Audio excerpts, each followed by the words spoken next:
ఈ నెల 21న ఢిల్లీ కొత్త సీఎంగా ప్రమాణ స్వీకారం చేయనున్న ఆతిషితో పాటు అదే రోజు ప్రమాణ స్వీకారం చేయనున్న మంత్రులు.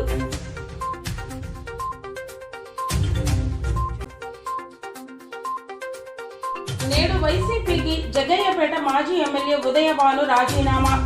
ఈ నెల 22న జనసేనలో చేరనున్న మాజీ ఎమ్మెల్యే నేడు కార్యకర్తలతో సమావేశం.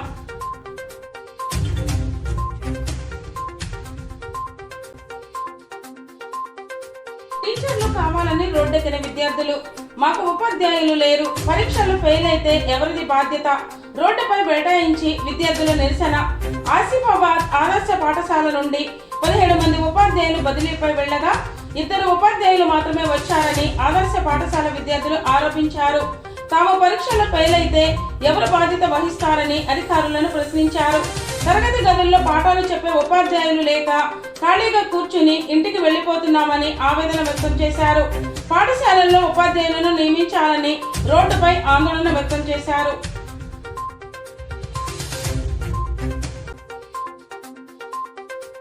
మాదాపూర్లో డ్రగ్స్ సరఫరా చేస్తున్న 3 ఇంజనీరింగ్ విద్యార్థులను పోలీసులు అరెస్ట్ చేశారు.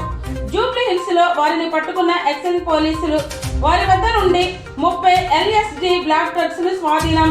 70,000 విలువ గల డ్రగ్స్ కొనుగోలు చేసి చెన్నై నుండి హైదరాబాద్ కు సరఫరా చేస్తున్నట్లు పోలీసులు గుర్తించారు.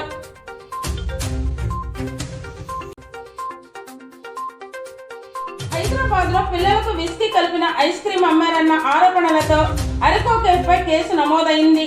అయితే తప్పుడు కేసు పెట్టారంటూ తెలంగాణ ఎక్సైజ్ డిపార్ట్మెంట్ కు కొన్ని ప్రశ్నలను సంధిస్తోంది అరకు కేఫ్.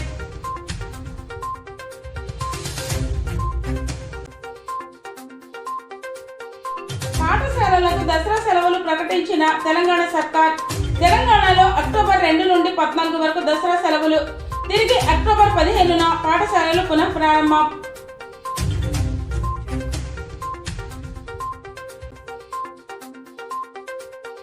పాల ఫ్యాక్టరీ విజయవాడలో సర్వసభ్య సమావేశం జరిగింది.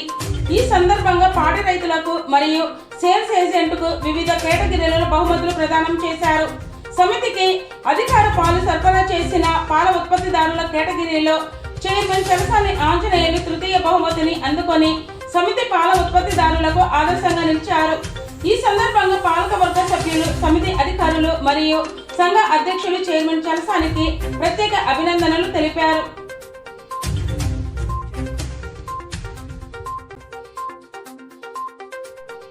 ఆంధ్రప్రదేశ్ ముఖ్యమంత్రి సహాయ నిధికి విజయవాడ వరద బాధితులకు తన వంతుగా 25 కోట్ల రూపాయలు ప్రకటించిన గౌతమ్ అదానీ.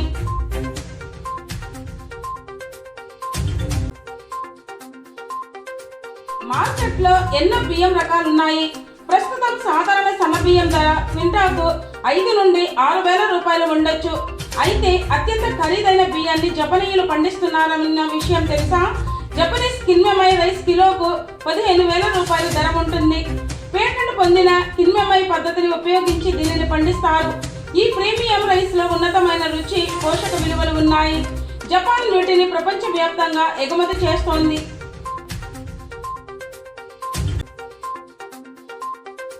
తూర్పు గోదావరి జిల్లాలో అక్రమంగా లారీలో తరలిస్తున్న సుమారు 50 ఆవులను లారీని కొవ్వూరు గ్రామం బ్రిడ్జి వద్ద పట్టుకున్న కొవ్వూరుకు చెందిన RSS నాయకులు. కొవ్వూరు టౌన్ పోలీస్ స్టేషన్ కు లారీని తరలించిన RSS నాయకులు